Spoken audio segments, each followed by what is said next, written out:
अगले प्रधानमंत्री हमने पढ़ा था, कहां तक पढ़ लिया था? चंद्रशेखर आजाद। उसके बारे में हमने पढ़ लिया। 10 नंबर प्रधानमंत्री आ रहे हैं।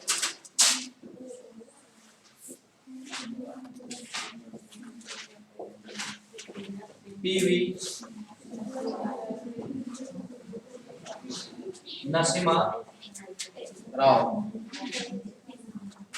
ये प्रधानमंत्री भारत में बनते हैं 1991 में और 1996 तक ये सरकार चलाते हैं। 1991 से लगा करके 1996 तक का इनका कार्यकाल रहा।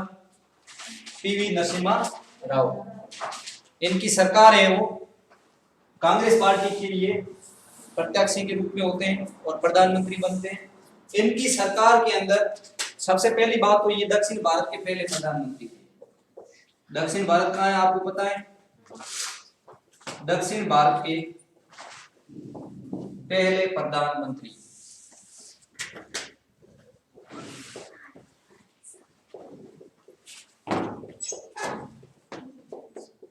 दक्षिण भारत उत्तर भारत के बारे में जानकारी है आपको? दक्षिण भारत कौन सा है? दक्षिण भारत, हाँ नीचे की तरफ वाला, नीचे वाला भारत जिसमें अपन बात करें महाराष्ट्र है, कर्नाटक है, तमिलनाडु है, गोवा है, केरल है, आंध्र प्रदेश है, ये सारे स्टेट आते हैं। उत्तर भारत के अंदर जिसमें अपने जम्मू कश्मीर वगैरह, पंजाब, हिमाचल प्रदेश वगैरह ये सारे स्टेट आते हैं। तो ये दक्षिणी भारत के पहले प्रधानमंत्री थे। इससे पहले जितने भी प्रधानमंत्री बने वो दक्षिण भारत से कोई प्रधानमंत्री नहीं था। ये पहला प्रधानमंत्री था जो दक्षिण भारत से बना था। दूसरी बात, इनके शासनकाल के दौरान जो वित्त मंत्री हुआ करते थे भारत के, वो थे मनमोहन सिंह, जो बाद में प्रधानमंत्री भी बने। मनमोहन सिंह क्या थे? वित्त मंत्री थे। तो इनके शासनकाल के दौरान एक बहुत बड़ी समस्या आ गई थी देश के सामने। जो विदेशी मुद्रा थी वो समाप्त हो गई थी, पैसे की संकट आ गई थी, वित्तीय आपातकाल जैसी स्थितियां बन रही थी कि अब आपातकाल लगाना पड़ेगा और पैसों की संकट आ गया था। ये बहुत बड़ी समस्या आ चुकी थी उस समय 1990 के साल के अंत के समय। जब ये 1991 बने तो उस समय इनके सामने एक बहुत बड़ी चुनौती ये थी कि देश को वित्तीय संकट से कैसे उबारा जाए। तो इनके दौर में 3 चीजें अपनाई गई। एलपीजी, वैश्वीकरण, निजीकरण और उदारीकरण, ये 3 चीजें अपनाई गई इनके शासनकाल में। भारत में वैश्वीकरण की शुरुआत,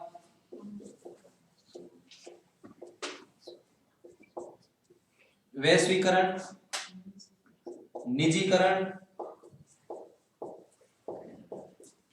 और उदारीकरण को अपनाया गया।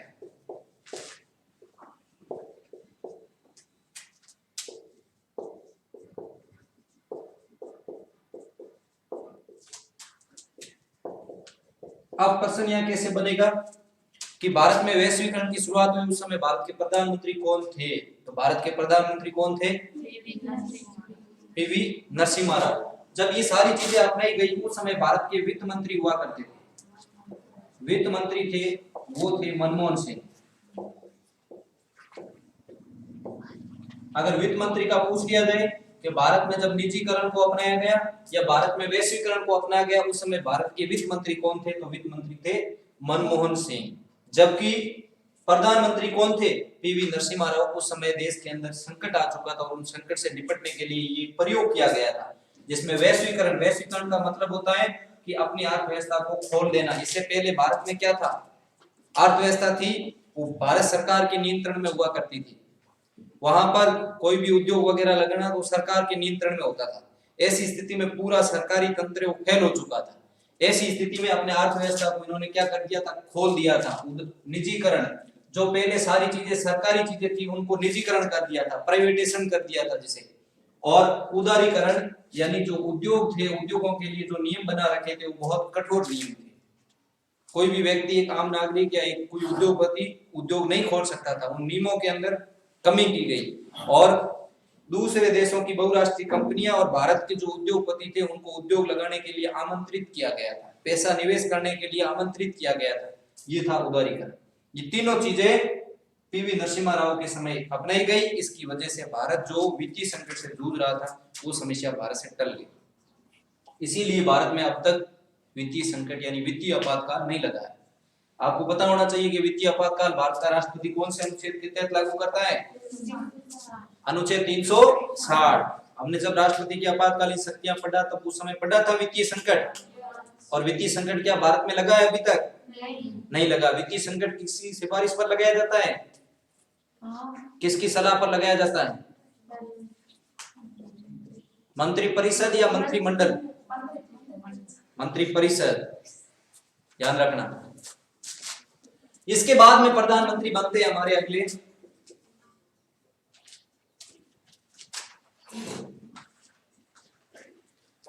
अटल बिहारी वाजपेयी।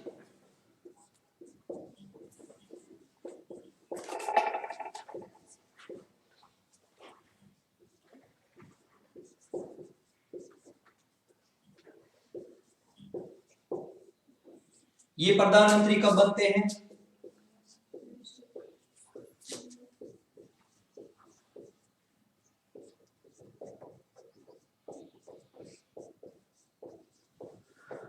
सोलह मई 1996 में प्रधानमंत्री बनते हैं और 1 जून 1996 में इनको इस्तीफा देना पड़ता है। 17 दिन तक इनकी सरकार चली थी। सबसे कम समय वाले प्रधानमंत्री।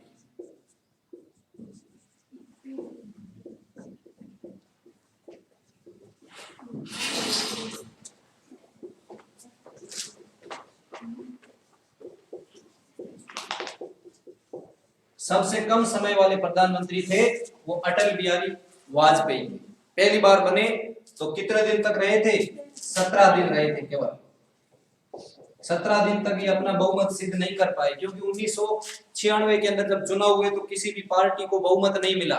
जब बहुमत नहीं मिलता है तो राष्ट्रपति क्या करता है? अपनी संविवेकी शक्ति का प्रयोग करता है। और उस समय जो भारतीय जनता पार्टी बहुत बड़ा दल था जिसके पास सीटें ज्यादा थी, उनको सरकार बनाने के लिए आमंत्रित किया गया और अटल बिहारी वाजपेयी को प्रधानमंत्री की शपथ दिलाई गई और उनको कहा गया कि आप बहुमत सिद्ध कर दें अपना गठबंधन करके। तो किसी भी पार्टी से गठबंधन इनका नहीं हुआ था। मात्र 17 दिन बाद में इनको क्या करना पड़ा? इस्तीफा देना पड़ा। इस्तीफा देने के साथ ही सरकार गिर गई। उसके बाद में अब देखिए 3 प्रधानमंत्री बनेंगे 3 साल में, लेकिन उस समय राष्ट्रपति भारत में एक ही था, डॉक्टर शंकर दयाल शर्मा। डॉक्टर शंकर दयाल शर्मा ने इसको शपथ दिलाई। इसके बाद में अगले प्रधानमंत्री आ रहे हैं, उनको भी शपथ दिलाई। ये भी क्वेश्चन कई बार पूछा जाता है। दूसरी बात, इसके बाद प्रधानमंत्री बने जवाहर बने बहादुर, इंदिरा बने मुरारी, चौधरी के चरण छू इंद्र भाई राजीव, विश्व चंद्र नरसिंह सारे, अटल देव गुजराल, अटल देव यानी HD देवगुड़ा।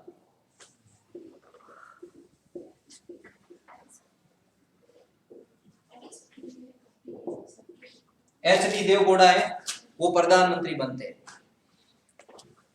ये कब प्रधानमंत्री बनते हैं? ये बनते हैं 1996 में और 1997 में इनकी भी सरकार गिर जाती है। HD देवगौड़ा ये प्रधानमंत्री बनते हैं, लेकिन इनकी क्या होती है? 1996 में बनते हैं, 1997 में गठबंधन सरकार इन्होंने बनाई थी, लेकिन बाकी पार्टियों ने क्या कर दिया? अपना समर्थन वापस ले लिया। ऐसी स्थिति में इनकी सरकार वापस गिर जाती है। जब सरकार वापस गिर गई तो फिर दोबारा बात आई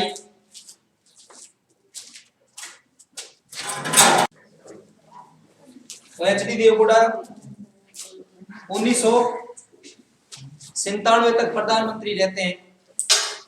ये भी कांग्रेस के समर्थन से प्रधानमंत्री बनते हैं, लेकिन कांग्रेस ने समर्थन अपना वापस ले लिया। ऐसी स्थिति में इनकी सरकार गिर जाती है। 1997 में इनकी सरकार गिर जाती है। फिर अगले प्रधानमंत्री बनते हैं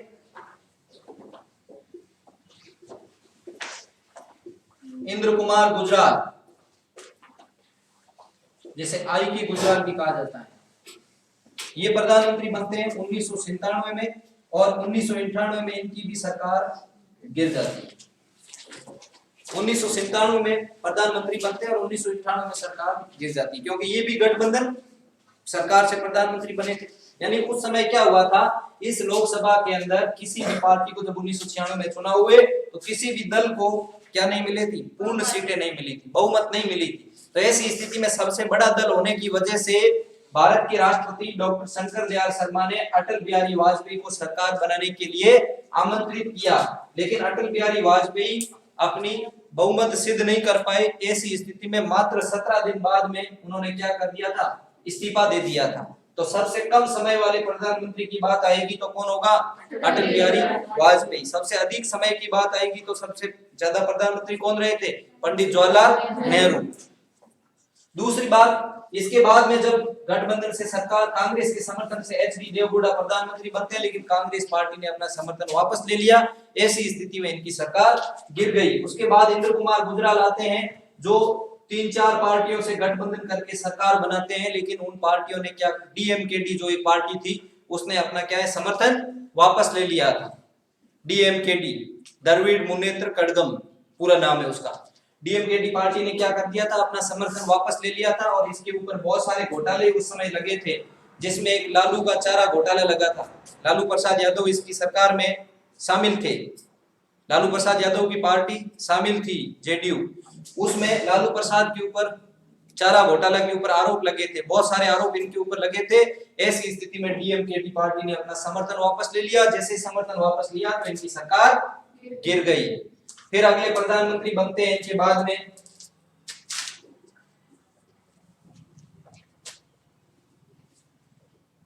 इंद्र कुमार गुजराल के बाद में वापस अटल बिहारी वाजपेयी का दौर आता है। अटल बिहारी वाजपेयी वापस बनते हैं।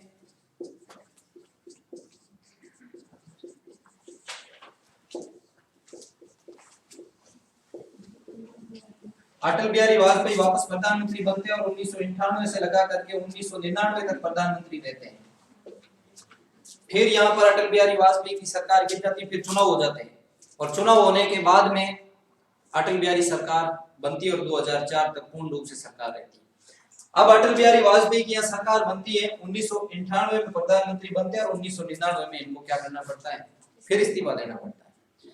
क्योंकि इन्होंने इस समय क्या किया था, एनडीए, नेशनल डेमोक्रेटिक अलायंस जिसे कहते हैं, उसका गठन किया था। एनडीए अपन कहते हैं, एनडीए राष्ट्रीय जनतांत्रिक गठबंधन हिंदी में कहते हैं इसे, और यूपीए यानी संयुक्त प्रगतिशील गठबंधन कहते हैं, यूनाइटेड यूपीए।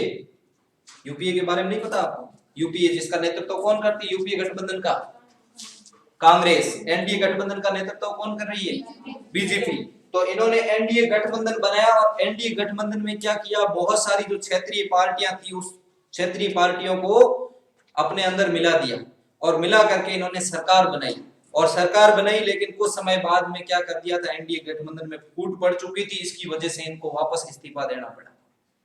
तो ध्यान रखना कि एच डी देवगौड़ा, अटल बिहारी वाजपेयी और इंद्र कुमार गुजराल, इन तीनों के समय एक ही राष्ट्रपति हुआ करते थे जिन्होंने 3 प्रधानमंत्रियों को शपथ दिलाई थी।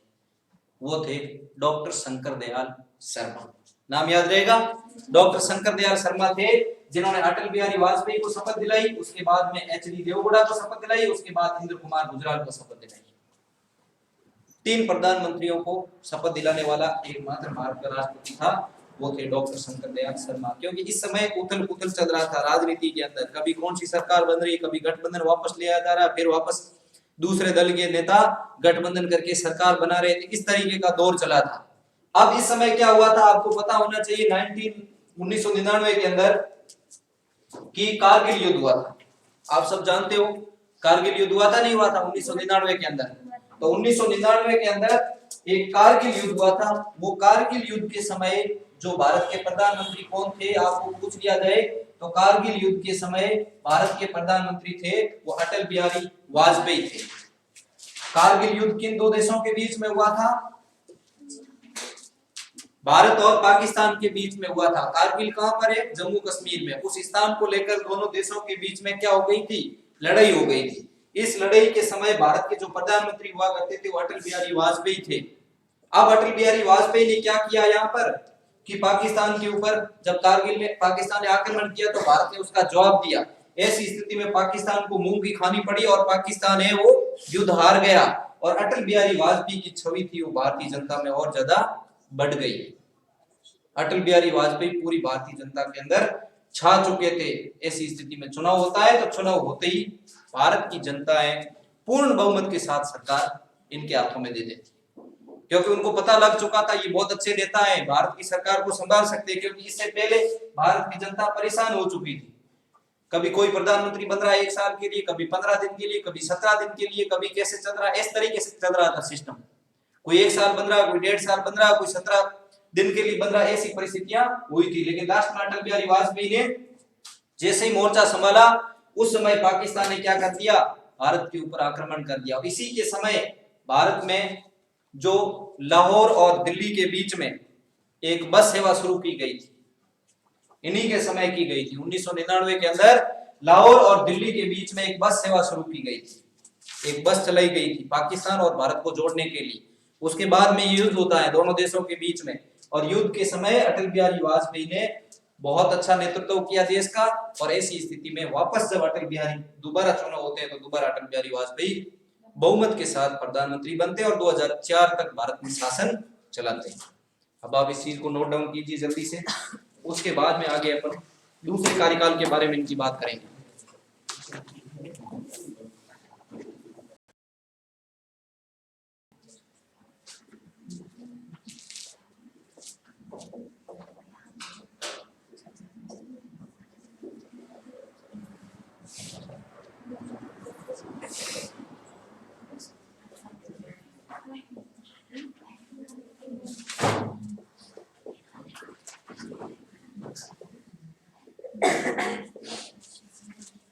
अब चुनाव होते हैं, तब चुनाव के समय क्या होता है, एनडीए गठबंधन में ये चुनाव लड़ते हैं और एनडीए गठबंधन को कितनी सीटें मिलती हैं, 303 सीटें मिलती हैं। ऐसी स्थिति में पूर्ण रूप से क्या हो गए, बहुमत में आ गए। एनडीए गठबंधन को कितनी सीटें मिल जाती हैं, 303, और ये क्या बन जाते हैं, वापस पुनः प्रधानमंत्री बन जाते हैं। दोबारा ये प्रधानमंत्री बने तो इन्होंने बहुत कुछ काम किए। सबसे पहला काम इन्होंने किया कि जो 86वां संविधान संशोधन लाया गया, 86 कॉन्स्टिट्यूशन अमेंडमेंट, आर्टिकल 21A नया जोड़ा गया। आपको पता है मौलिक अधिकार हमने पढ़ा, अनुच्छेद 21A क्या बात कह रहा है, अनुच्छेद 21A के तहत क्या जोड़ा गया,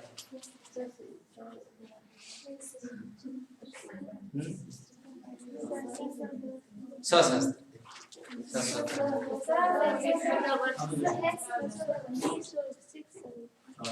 शिक्षा का अधिकार ये दिया गया था। अनुच्छेद 21 क्या कह रहा है, अनुच्छेद 21 में क्या था, प्राण देश स्वतंत्रता का उल्लेख था, जीवन जीने का प्रत्येक व्यक्ति को आधार है।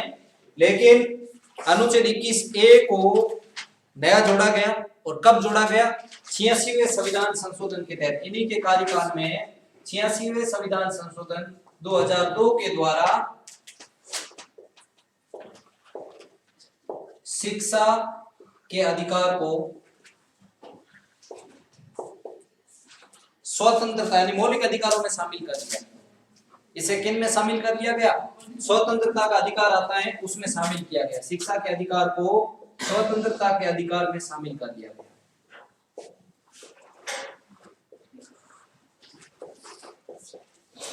और इस शिक्षा के अधिकार को भारतीय संविधान में 21A अनुच्छेद जोड़ा गया। अनुच्छेद कौन सा था, 21A के तहत शामिल किया गया। जब प्रधानमंत्री कौन थे, अटल बिहारी वाजपेयी थे, उस समय ये हुआ था। इसके अलावा इन्होंने जब ये प्रधानमंत्री थे उस समय 2001 के अंदर संसद के ऊपर हमला हुआ था। जब संसद के ऊपर हमला हुआ था, आतंकवादी हमला, उस समय भारत के प्रधानमंत्री कौन थे, तो उस समय भारत के प्रधानमंत्री थे अटल बिहारी वाजपेयी। संसद पर हमला,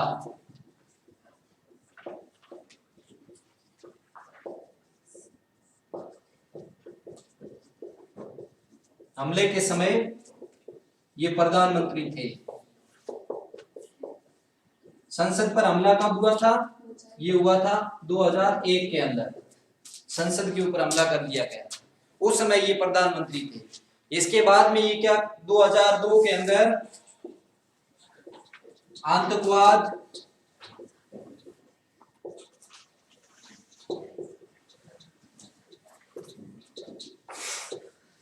निरोधक विधेयक लेकर आते हैं, आतंकवाद निरोधक विधेयक लेकर आते हैं, जिसे पोटा कहते हैं, POTA, ये लेकर आते हैं। और ये विधेयक आपने सुना होगा, संयुक्त बैठक के बारे में हमने जब बात की थी राष्ट्रपति की, उस समय ये कोटा शब्द आया था आतंकवाद निरोधक विधेयक 2002 के, इसके ऊपर एक संयुक्त बैठक बुलाई गई थी, पता आपको या नहीं है? राष्ट्रपति पढ़ा उस समय पढ़ाया था मैंने। 3 संयुक्त बैठक हो चुकी है, उनमें से एक ये था विधेयक आतंकवाद निरोधक विधेयक।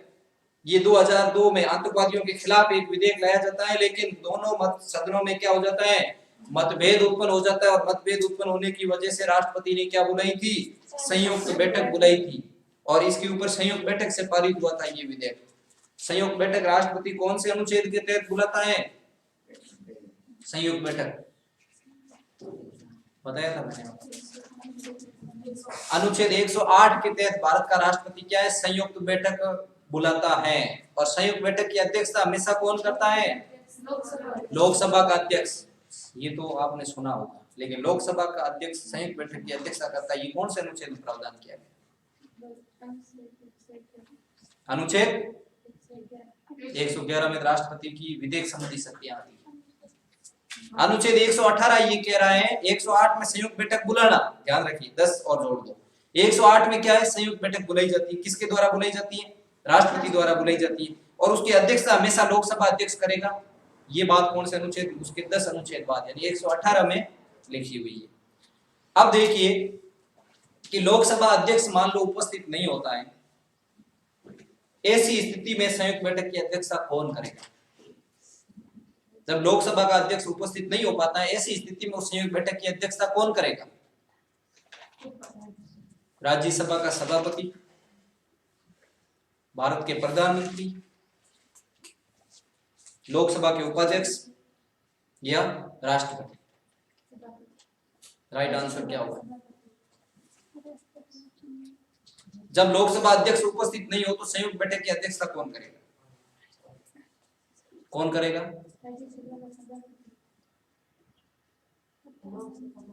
लोकसभा का उपाध्यक्ष करेगा, ध्यान रखना। जब अध्यक्ष मौजूद नहीं है तो कौन करेगा? लोकसभा का उपाध्यक्ष करेगा। और अगला प्रश्न आपको ये पूछ लिया जाए इसी से संबंधित, ध्यान रखना, संयुक्त बैठक में कई बार क्वेश्चन उठते हैं, ज्यादातर ये क्वेश्चन उठता है कि संयुक्त बैठक की अध्यक्षता कौन करता है, तो लोकसभा अध्यक्ष करता है। और इससे आगे अगर पेपर सेट रहे उनका दिमाग जाएगा तो कहां तक जा सकता है कि संयुक्त बैठक की अध्यक्षता लोकसभा अध्यक्ष द्वारा की जाती है। प्रावधान भारतीय संविधान के कौन से अनुच्छेद में? तो अनुच्छेद 118। संयुक्त बैठक बुलाता कौन है? राष्ट्रपति। कौन से अनुच्छेद के तहत? 108 के। क्यों बुलाई जाती है? दोनों सदनों में मतभेद उत्पन्न हो जाए। अब अगला प्रश्न पूछ लिया जाए कि लोकसभा अध्यक्ष और उपाध्यक्ष दोनों उपस्थित नहीं है तो संयुक्त बैठक की अध्यक्षता कौन करेगा? तो राज्यसभा का सभापति, राज्यसभा का उपसभापति, राष्ट्रपति द्वारा निर्धारित वरिष्ठ सांसद या उक्त में से कोई? कौन करेगा? गलत आंसर है, उपसभापति। Very good. जो राज्यसभा का उपसभापति होगा वो इसकी अध्यक्षता करेगा, क्योंकि राज्यसभा का सभापति वो तो इनका सदस्य नहीं होता, फिर कैसे करेगा? राज्यसभा का सभापति कौन होता है? उपराष्ट्रपति होता है। उपराष्ट्रपति क्या सदस्य होता है संसद का? नहीं होता, वो तो एक सभापति के रूप में काम करता है। तो जब इनकी बैठकों की अध्यक्षता होती है तो उस समय हमेशा सदस्य द्वारा की जाती है। तो या तो लोकसभा अध्यक्ष करेगा, नहीं है तो उपाध्यक्ष करेगा। उपाध्यक्ष दोनों, अध्यक्ष और उपाध्यक्ष दोनों नहीं है तो कौन करेगा? राज्यसभा का उपसभापति। अगर मान लो ये तीनों ही मौजूद नहीं है तो फिर कौन करेगा? उपसभापति भी नहीं है, अध्यक्ष भी नहीं है और उपाध्यक्ष भी नहीं है। ऐसी स्थिति बन जाती है, कई बार होता नहीं है ऐसा अक्सर, लेकिन ऐसी बन जाए तो फिर कौन करेगा? मैं आपके सामने ऑप्शन दे देता हूं। ऑप्शन नंबर 1 भारत का राष्ट्रपति करेगा। ऑप्शन नंबर बी राष्ट्रपति द्वारा निर्धारित वरिष्ठ सांसद।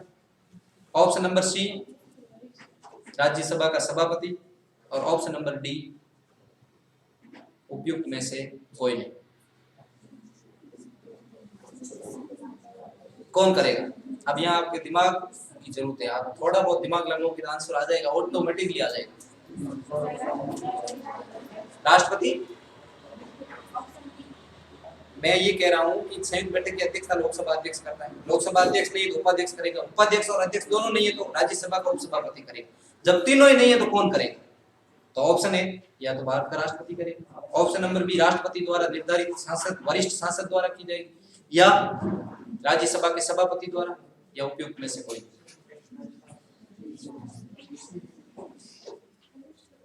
हाँ बताइए, कौन करेगा? अरे बोलिए कुछ। बी, वेरी गुड, बहुत अच्छी बात है। देखो ऐसे जवाब आने चाहिए। राष्ट्रपति द्वारा निर्धारित वरिष्ठ जो सांसद होगा वो करेगा। राष्ट्रपति सदस्य नहीं है, अध्यक्षता नहीं कर सकता है। उपसभा राज्यसभा का सभापति कौन है? उपराष्ट्रपति, वो भी सदस्य नहीं है, वो भी अध्यक्षता नहीं कर सकता है। ऐसी स्थिति में राष्ट्रपति जिस व्यक्ति को कहेगा, निर्धारित करेगा, और जो सदस्य होगा वरिष्ठतम, वो क्या करेगा? इसकी करेगा।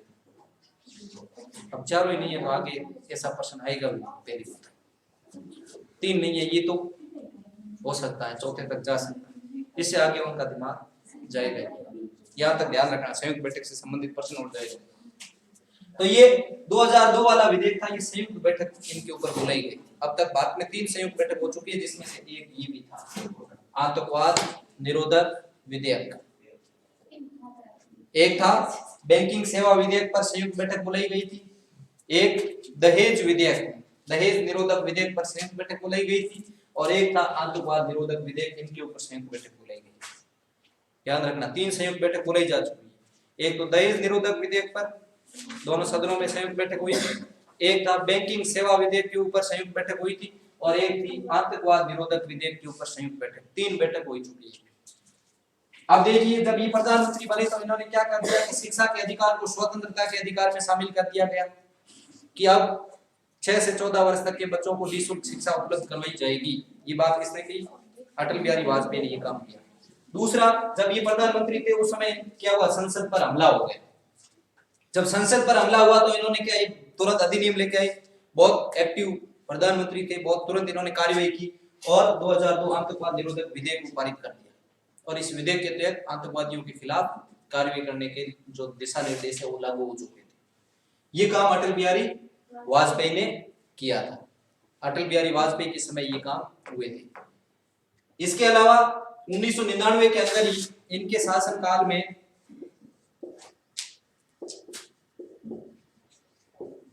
दिल्ली, लाहौर बस सेवा शुरू की गई।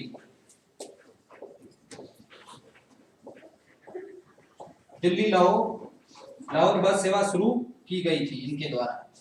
भारत में बस सेवा की शुरुआत, दोनों देशों के बीच में बस सेवा की शुरुआत इन्होंने की थी। और भारत पाकिस्तान के रिश्तों को सुधारने का भी प्रयास इन्होंने किया था। एक और प्रधानमंत्री हुए थे भारत के जिन्होंने भारत और पाकिस्तान के रिश्तों को सुधारने का प्रयास किया था, वो कौन थे?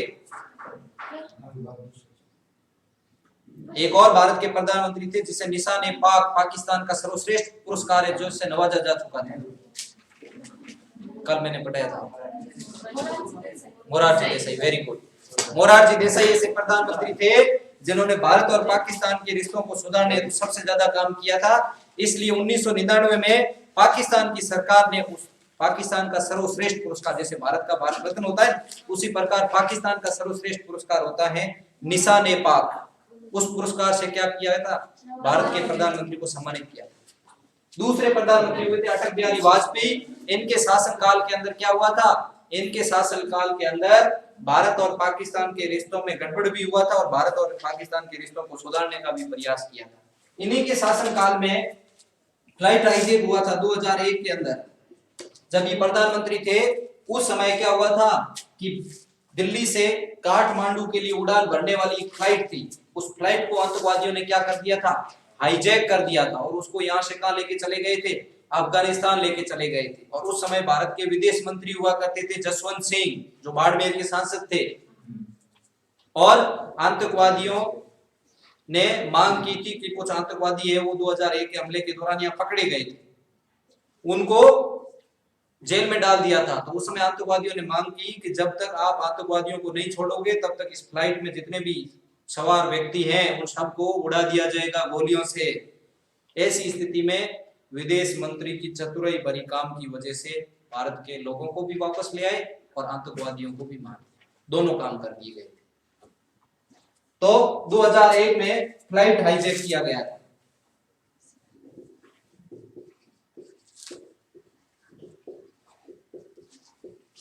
फ्लाइट हाईजैक इनके शासनकाल में हुआ था। अटल बिहारी वाजपेयी के समय 2001 के अंदर फ्लाइट हाईजैक हुआ था। दिल्ली से काठमांडू के लिए उड़ान भरने वाली फ्लाइट को हाईजैक किया था।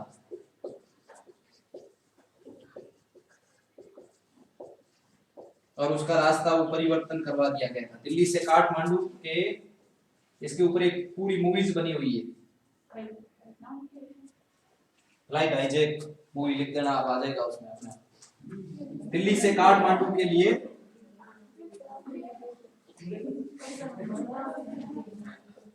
ये उड़ान भरने वाली थी। दिल्ली से काठमांडू के लिए उड़ान भरने वाली फ्लाइट थी, जिसे आतंकवादियों ने क्या कर दिया था, हाईजैक कर दिया था। ये अटल बिहारी वाजपेयी के शासनकाल में हुआ। अब क्या होता है, अटल बिहारी वाजपेयी के बाद में अगले प्रधानमंत्री बनते हैं मनमोहन सिंह। और मनमोहन सिंह बनते हैं, कब बनते हैं मनमोहन सिंह? डॉक्टर मनमोहन सिंह। डॉक्टर मनमोहन सिंह प्रधानमंत्री बनते हैं। ये 2004 से लगा करके 2014 तक दोनों कार्यकाल में साथ में लिखा। पहली बार बने थे 2004 से 2009 तक, फिर 2009 से 2014 तक, दो बार लगातार रहे थे। तो दोनों साथ में लिख लेता हूँ, 2004 से 2014 तक। 2014 से लगा करके आज तक अपने कौन है प्रधानमंत्री? नरेंद्र मोदी। तो 2004 में जब ये प्रधानमंत्री बने थे, उससे पहले भारत के विदेश मंत्री रह चुके थे। ये एक बहुत बड़े अर्थशास्त्री थे। अर्थशास्त्री का मतलब जानते हो? इकोनॉमिशियन थे। बहुत बड़े अर्थशास्त्री थे, जिन्होंने देश की विकास दर को इतना तेज गति से बढ़ाया कि जो देश की विकास दर थी वो चाइना से भी आगे जा चुका था। देश विकास करने में बहुत ज्यादा तेज गति से देश आगे बढ़ा था। मनमोहन सिंह के समय मनमोहन सिंह ने ऐसी नीतियां भारत के अंदर लागू की थी जिसकी वजह से बेरोजगारी कम होती जा रही थी, गरीबी है वो कम होती जा रही थी। गरीबी को कम किया था इन्होंने, बेरोजगारी को कम किया था, बहुत सारे लोगों को रोजगार दिए थे, बहुत सारी प्राइवेट कंपनियों को भारत में आमंत्रित किया था इन्होंने। और उनके शासनकाल के समय बहुत सारी कंपनियों ने भारत के अंदर निवेश किया था, जिसकी वजह से भारतीयों को क्या मिला था? रोजगार मिला। ऐसी स्थिति में भारत, जब प्रति व्यक्ति आय बढ़ती है तो राष्ट्र की आय बढ़ेगी। जब व्यक्तियों को रोजगार मिला तो उनकी क्या हो गई? आय बढ़ गई। आय बढ़ने से देश की आय बढ़ी और देश विकास दर में चाइना से भी कई गुना आगे चला गया। भारत की विकास दर उस समय 7.6% थी।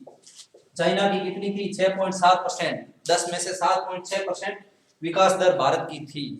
अभी भारत की माइनस में विकास दर चल रही है। अब भारत विकास के मामले में सबसे ज्यादा पीछे जा चुका है वर्तमान में, क्योंकि बेरोजगारी अभी बढ़ चुकी है, गरीब और ज्यादा गरीब हो चुके हैं, अमीर और ज्यादा अमीर हो गए। ऐसी स्थिति, आर्थिक असमानता बढ़ चुकी है, जिसकी वजह से विकास दर है वो माइनस में जा चुकी है। भारत से भी विकास दर पाकिस्तान की ऊंची है वर्तमान की अगर देखा जाए तो। लेकिन मनमोहन सिंह के समय भारत बहुत तेज गति से विकास किया था उसमें, क्योंकि बहुत बड़े अर्थशास्त्री थे, इनको पता था कि देश का विकास किस प्रकार किया जा सकता है। तो मनमोहन सिंह के समय बहुत अच्छे काम हुए थे। तो सबसे पहले इनके शासनकाल में पहली बात तो ये है कि देश की विकास दर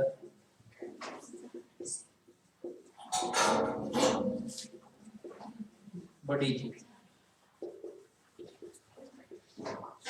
देश की विकास दरें वो बढ़ गई थी, देश विकास के मामले में आगे आ चुका था। दूसरी बात, इन्होंने क्या निजीकरण, वैश्वीकरण, उदारीकरण वाले जब पीवी नरसिम्हा राव की सरकार थी उस समय भी ये मॉडल दिया था। उसी मॉडल की वजह से भारत वित्तीय संकट से जूझ रहा था, वो बच गया था। वही प्रणाली वापस इन्होंने लागू की, जिसकी वजह से देश और ज्यादा तेज गति से विकसित होता गया। ये इनके शासनकाल में हुआ था। किसके शासनकाल में? डॉक्टर मनमोहन सिंह के शासनकाल के दौरान। तो ये महत्वपूर्ण बात तो ये, और इन्होंने बहुत सारे काम किए हैं, तो आप फटाफट इस चीज को नोट डाउन कीजिए। उसके बाद में अपन चलते हैं श्री नरेंद्र दामोदर दास मोदी।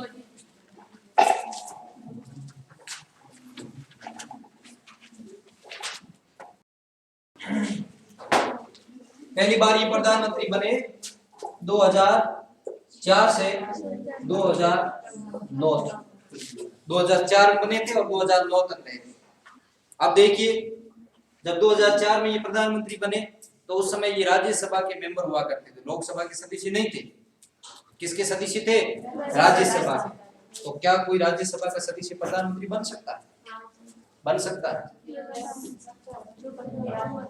क्या वो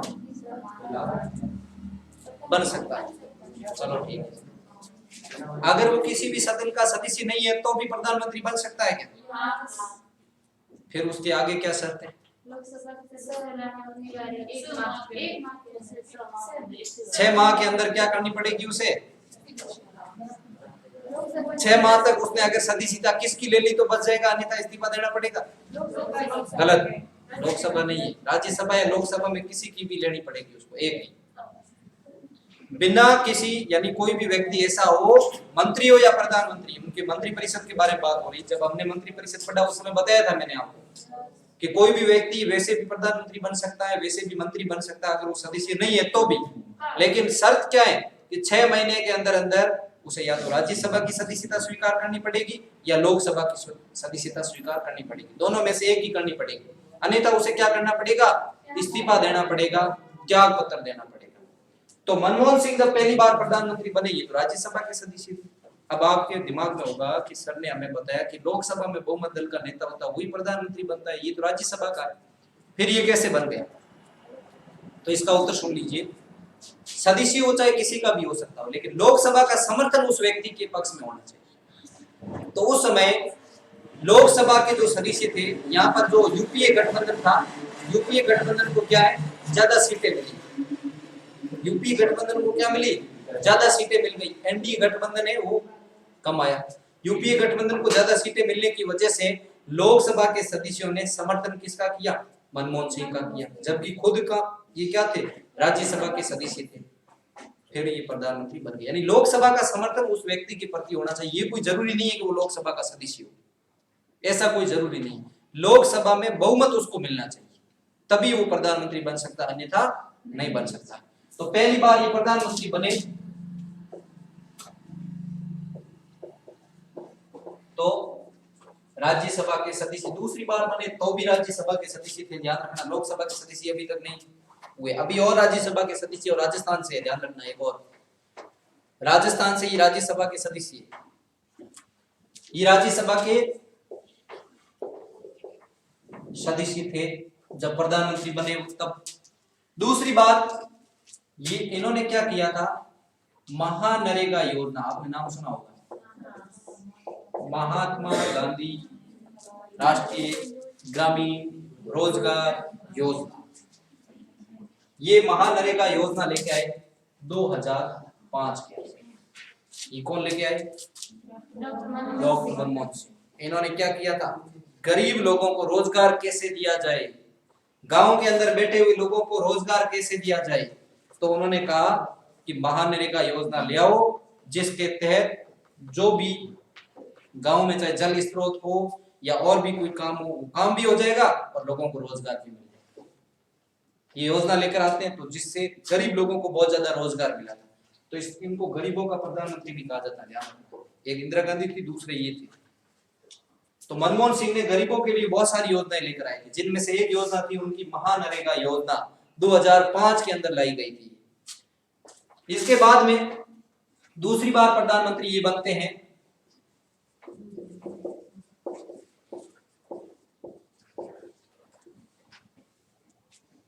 एक काम इन्होंने और किया था, सूचना का अधिकार, आपने नाम सुना होगा। सूचना अपन मांग सकते हैं, किसी भी चीज की प्रत्येक नागरिक सूचना मांग सकता है। ये सूचना का अधिकार मिला था इन्हीं के शासनकाल के समय 2007 के अंदर।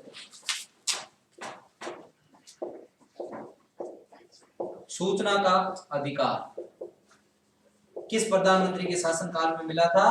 तो सूचना का अधिकार मनमोहन सिंह के शासनकाल में मिला। 2007 के अंदर हमें सूचना का अधिकार मिल गया। अब कोई भी नागरिक है, किसी भी सरकारी ऑफिस के अंदर जा करके एक 10 या 15 रुपए की रसीद होती है, वो रसीद लगा करके आप सूचना मांग सकते हो। प्रत्येक नागरिक को सूचना मांगने का अधिकार है कि हमारी सरकार क्या कर रही है, हमारे एमएलए ने क्या काम किया, कलेक्टर क्या काम कर रहा है, एसडीएम क्या काम कर रहा है। आपको अधिकार, आप जाइए और तुरंत उसकी सूचना ले मांग सकते हो और आपको सूचना 1 महीने के अंदर अंदर उपलब्ध करवाई जाएगी। ये सूचना का अधिकार नागरिकों को इन्हीं के शासनकाल में मिला था। एक सूचना आपको नहीं मिल सकती है, ध्यान रखना, सेना से संबंधित जो भी सूचनाएं वो प्रत्येक किसी भी नागरिक को नहीं मिल सकती। सेना की सूचनाएं हमेशा गुप्त रखी जाती है।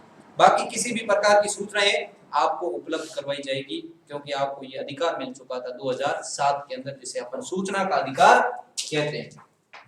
फिर डॉक्टर मनमोहन सिंह बनते हैं, ये 2009 में वापस यूपीए गठबंधन की सरकार बनती है और 2014 तक रहती है। फिर डॉक्टर मनमोहन सिंह क्या करते हैं, वापस प्रधानमंत्री बनते हैं। इस समय देश के विकास पर ये ज्यादा ध्यान देते हैं। उस समय इन्होंने यहाँ तक बहुत कुछ कार्य कर लिए थे, फिर अगली बार आए तो बहुत जो कमी रह गई थी उन कमी को इन्होंने पूरा करने का काम किया और देश की विकास दरें,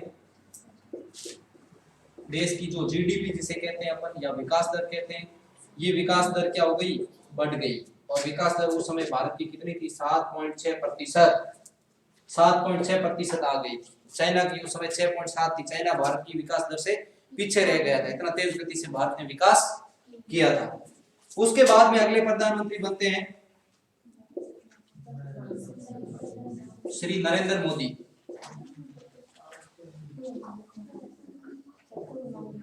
ये पहली बार प्रधानमंत्री बनते हैं 2014 में और 2019 तक रहते हैं। पहली बार प्रधानमंत्री बनते हैं 2014 में और 2019 तक ही प्रधानमंत्री के रूप में इन्होंने काम किया। फिर दूसरी बार ये प्रधानमंत्री बनते हैं, ये 2019 से लगा करके अभी वर्तमान तक है। अभी वर्तमान में क्या चल रहा है, 21, तो 24 तक रहेंगे। उसके बाद फिर वापस चुनाव होंगे। अभी जो 17वीं लोकसभा है उसके प्रधानमंत्री है। 16वीं लोकसभा में भी ये प्रधानमंत्री थे। जब ये प्रधानमंत्री बने तो इनकी सबसे पहली खासियत ये थी कि इन्होंने जितने भी पड़ोसी राष्ट्र थे उन पड़ोसी राष्ट्रों के अध्यक्षों को बुलाया था अपने शपथ ग्रहण समारोह, जिसमें सारे देशों के आसपास के प्रधानमंत्री वो आए थे। तो पड़ोस पहले की नीति किस प्रधानमंत्री ने अपनाई, तो डॉक्टर नरेंद्र मोदी ने। तो जो पहले लुक ईस्ट नीति इनके समय चल रही थी, डॉक्टर मनमोहन सिंह के समय, उस नीति को अब बदल करके क्या कर दिया, एक्ट ईस्ट नीति। पहले पड़ोसी फिर दूसरे, इस प्रकार की नीति किसने चलाई थी, नरेंद्र मोदी। पड़ोस पहले की नीति जिसे अपन एक्ट ईस्ट कहते हैं, एक्ट ईस्ट, ये नरेंद्र मोदी के शासनकाल में। उसके बाद में जब दूसरी बार ये प्रधानमंत्री बने थे, ये दूसरी बार प्रधानमंत्री बनने से पहले इन्होंने क्या किया था, 2019 के अंदर इन्होंने 10% आरक्षण दिया था। 10% EWS के आधार पर आरक्षण दिया था। EWS इनके आधार पर इन्होंने क्या दिया था, आरक्षण दिया था। किसने दिया था, नरेंद्र मोदी ने। इससे पहले EWS के आधार पर भारत में आरक्षण देने वाले और प्रधानमंत्री थे, और मैंने आपको बताया भी था, पीवी नरसिम्हा राव। इन्होंने इससे पहले 1991 में आरक्षण दिया था, लेकिन सुप्रीम कोर्ट ने उस आरक्षण को क्या कर दिया, खारिज कर दिया कि आर्थिक आधार पर आरक्षण नहीं दिया जा सकता है। फिर ये आते हैं और इन्होंने 103 कॉन्स्टिट्यूशन अमेंडमेंट के तहत क्या कर दिया, आरक्षण दे दिया, और आर्थिक आधार पर यह आरक्षण दिया गया 10%। इसकी भी चुनौती सुप्रीम कोर्ट में दी जा चुकी है, लेकिन इसकी अभी फाइनल रिजल्ट नहीं आया। अगली बार फिर प्रधानमंत्री बनते हैं ये वापस। तो यहाँ पर क्या हुआ था, एनडीए गठबंधन बहुमत में आया था, और एनडीए गठबंधन बहुमत होने की वजह से यहाँ सरकार इनकी बन गई। फिर दोबारा नरेंद्र मोदी वापस दूसरी बार प्रधानमंत्री बनते हैं, और दूसरी बार प्रधानमंत्री कब बनते हैं, 2019 से अब तक। 2019 से अब तक ये वर्तमान में हमारे भारत के प्रधानमंत्री है। इस शासनकाल में इन्होंने क्या कर दिया था कि धारा 370 थी उसको हटा दिया गया, धारा 370 को हटाया था, ये काम इन्होंने किया था। अब धारा 370 क्या थी, इसके बारे में मैं आपको बताऊं तो ध्यान रखना, आपको पता होना चाहिए कि भारत 1947 में आजाद हुआ था। उस समय जम्मू कश्मीर रियासत के जो राजा थे वो कौन थे, हरि सिंह थे।